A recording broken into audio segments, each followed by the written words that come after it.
नमस्कार मित्रों, पुनीस एस्ट्रोलॉजी के इस वीडियो में आपका स्वागत है। 15 जनवरी को एक बहुत ही महत्वपूर्ण घटना घटने वाली है जिसे हम मकर संक्रांति के नाम से जानते हैं।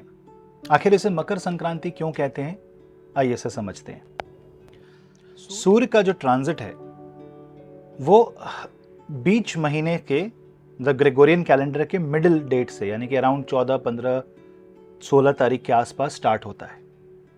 क्योंकि एक्चुअली अगर ज्योतिषीय गणना के हिसाब से अगर हम देखें तो वो महीने का स्टार्टिंग पॉइंट माना जाएगा। अगर हम सोलर कैलेंडर यानी सौर वर्ष की बात करें, सौर माह की बात करें तो ऐसे ही जब सूर्य देव धनु राशि को छोड़ करके जब मकर राशि में प्रवेश करते हैं तो जिस तिथि में वो मकर राशि का प्रवेश करते हैं उसे हम मकर संक्रांति कहते हैं। इनफैक्ट सूर्य का किसी भी राशि में प्रवेश संक्रांत कहलाता है। जैसे धनु संक्रांत, तुला संक्रांत, मेष संक्रांत। मेष संक्रांत तो नववर्ष के रूप में मनाया जाता है 14 अप्रैल को। उसी प्रकार से जब मकर राशि में सूर्य का प्रवेश हो तो उसे हम मकर संक्रांत कहते हैं। और जब सूर्य पूरी तरीके से मकर राशि में प्रवेश करते हैं तब इसे हम उत्तरायण भी कहते हैं। तो इसका मतलब यह है कि अब जो विंटर है, जो शीत ऋतु है, वो समाप्त होने वाली है और अब गर्मियों का प्रारंभ होगा। पहले बसंत आएगी, इसलिए हम बाद में बसंत पंचमी मनाते हैं और फिर धीरे धीरे गर्मी का मौसम आएगा। इसका मतलब सूर्य का ताप जो है वो बढ़ रहा है। अब इसे ज्योतिषीय गणना से कैसे समझें? अगर आप ध्यान से देखेंगे, मेष लगन जो कि कालपुरुष का प्रथम भाव होता है, उसके हिसाब से जो मकर राशि आती है वो 10वीं राशि आती है। 10वीं राशि माने एक ऐसा समय जो दोपहर का होता है, एक ऐसा समय जो आफ्टरनून का समय होता है। आफ्टरनून मतलब जब धूप सबसे ज्यादा कड़ी होती है, मान लीजिए 12 से 2 बजे का समय, तो आप समझ सकते हैं कि सूर्य का तेज उस वक्त सर्वाधिक होता है और उस वजह से वहां पे सूर्य को दिग्बल भी मिलता है। उसी तरीके से जब मकर राशि में सूर्य का प्रवेश होता है तो सडनली सूर्य को पावर वापस मिलती है। आप एक और चीज देखेंगे कि जब धनु राशि में सूर्य का प्रवेश होता है तो बहुत सारे ऑस्पिशियस धार्मिक कार्य नहीं किए जाते क्योंकि सूर्य मूल नक्षत्र में प्रवेश करते हैं।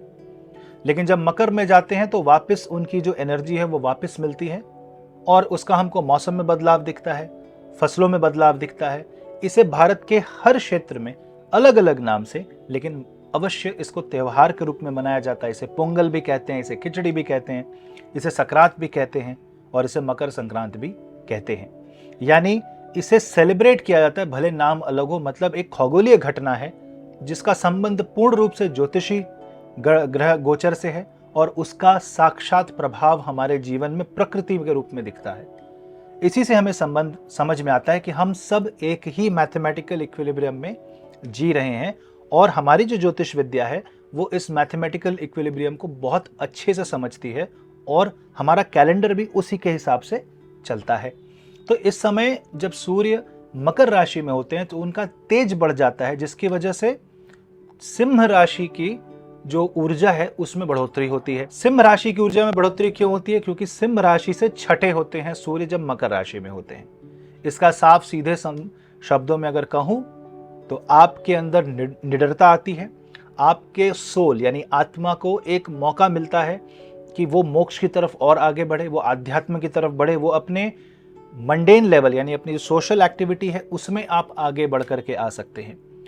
उस ऊर्जा को अलग अलग व्यक्ति अलग अलग तरीके से अपनी अपनी कुंडलियों के माध्यम से उसका एक्सपीरियंस ले सकते हैं। लेकिन जो व्यक्ति इस समय मंत्रोच्चारण की तरफ फोकस करेगा, धार्मिक कार्यों में फोकस करेगा और जो स्टूडेंट मन लगा करके पढ़ेगा, सूर्य के उत्तरायण होने के कारण और मकर राशि में जाने के कारण मन पे इसका सीधा प्रभाव पड़ता है।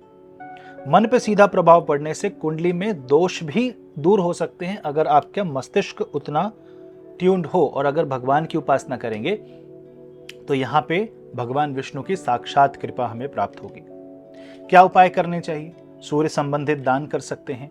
रविवार को आदित्य हृदय स्तोत्र का पाठ करें, सुंदरकांड का पाठ करें, भगवान प्रभु श्री राम के नाम का ध्यान करें और उसके साथ साथ आप सूर्य गायत्री मंत्र का भी जाप कर सकते हैं। घर में हवन कराएं, दान पुण्य करें और स्वच्छ रहें, मन को स्वच्छ करें, मेडिटेशन करें और कोई भी एक गुरु मंत्र लेकर के उसे अगले 6 महीने तक, जब तक दक्षिणायन की भाव का समय नहीं आता तब तक वो 6 महीने तक आप अपने मस्तिष्क में उस मंत्र को बिठा ले और लगातार उसका जाप करें। चाहे आप किसी भी राशि के क्यों ना हो, आपको इस खगोलीय घटना जो कि हमारे मौसम को बदल सकती है वो हमें भी बदल सकती है और हम एक उत्तम पुरुष बन के सामने अपने आप को प्रकट कर सकते हैं, एक हायर एनर्जी वाइब्रेशन में वाइब्रेट कर सकते हैं।